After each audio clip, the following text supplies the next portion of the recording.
Well, Northern Cape Education MEC Martha Bartlett has visited the Sonskyn Intermediate School out in Marydale to assess the damage caused by a fire which destroyed the school on Saturday night. 11 classrooms in total were gutted by the blaze, leaving 300 learners stranded. Bartlett is conducting a meeting with the parents to give them a way forward for the 300 learners who attend the school. Well, our reporter Reginald Witbooi is there and joins us live with an update. A very good afternoon to you, Reginald. 300 learners left destitute at the start of the chilly season. Tell us what actually caused the fire. Well, good afternoon to you, Alicia. We are coming to you live from Sonskyn Intermediate School here in Marydale in the Northern Cape.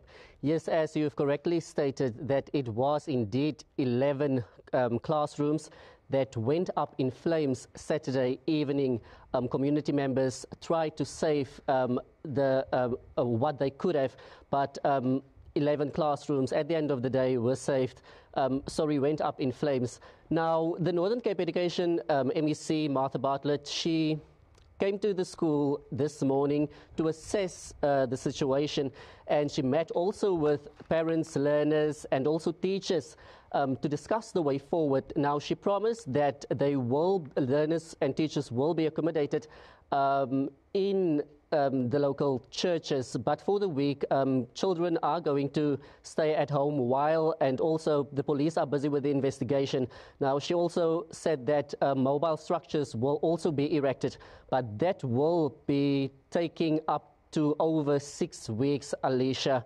And even this morning when learners came to the school, which house accommodates about 600 learners, they found their classes down in ashes, handbooks, assessments, and we know that the exams are looming. So that's a huge setback for these learners. But to tell us more now, I'm joined by a parent just to get an account as to how he feels as a parent. Good afternoon to you, Mr. Sully. Just tell me, how do you as a parent feel about what actually happened here on Saturday evening?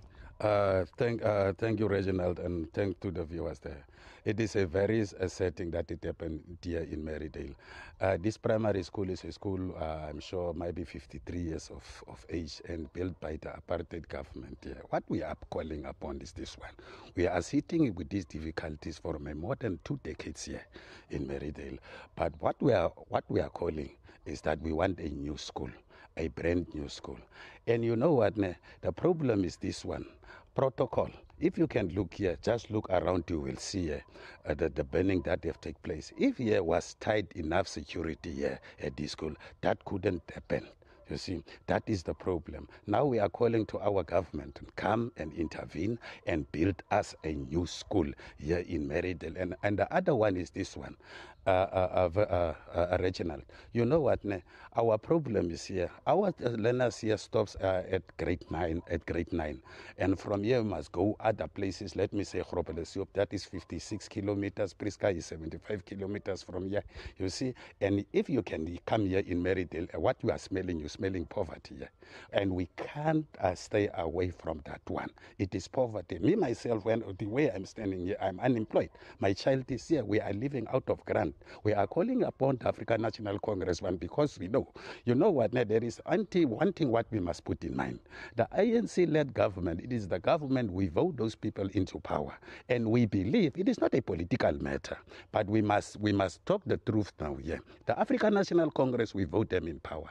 And the thing is that I believe, and I will make it very crystal clear here in Marydale, is that coming next elections, we are going to vote for this African National Government. And because the ANC government, it is a government where we believe in the African National Congress. They must come back on national level and so on and so forth. Even they themselves, like the minister on national level, they must come here to Marydale and visit Marydale. Secondly, is that even the premier, we want the premier, very difficulties here in Marydale. Welfare, labor, you can mention them. That is our problem. The ANC must come and implement in rural areas. You see, they fail us in rural areas. And it is not to say that, no, on national TV you want to be a celebrity talking about African National Congress. The African National Congress is an open organization. That is the ANC. I know about African National Congress. So, Premier, where you are, come and visit us here in Marydale. I believe you can make a very big difference here in Marydale. I thank you.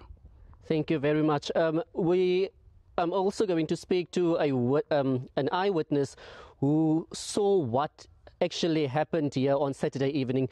Good afternoon, sir. You were one of the few people who were here on the scene first Saturday evening. Just tell us about what happened. Yes, sir. I was not the first one on site here, but I was around about 11 o'clock I was here. So the fire was not that much at that moment, but if it was, the water pressure was stronger, we can save the other, say about 7 classrooms, we can save it, but the water pressure was too low. Thank you very much. Well, Alicia, those were two parents actually also. The learners are also at the school, just giving us an account of what happened and how they feel. We know that 9 classrooms, an ablution facility, and also the administration block, they were spared. But the Northern Cape Education Department promised that they will definitely get down as to who should be held responsible for this after the police concluded its investigation into the matter. Alicia. Thank you so much to Reginald Witbooi out in the Northern Cape for us with an update on the fire that gutted about 11 classrooms in a school.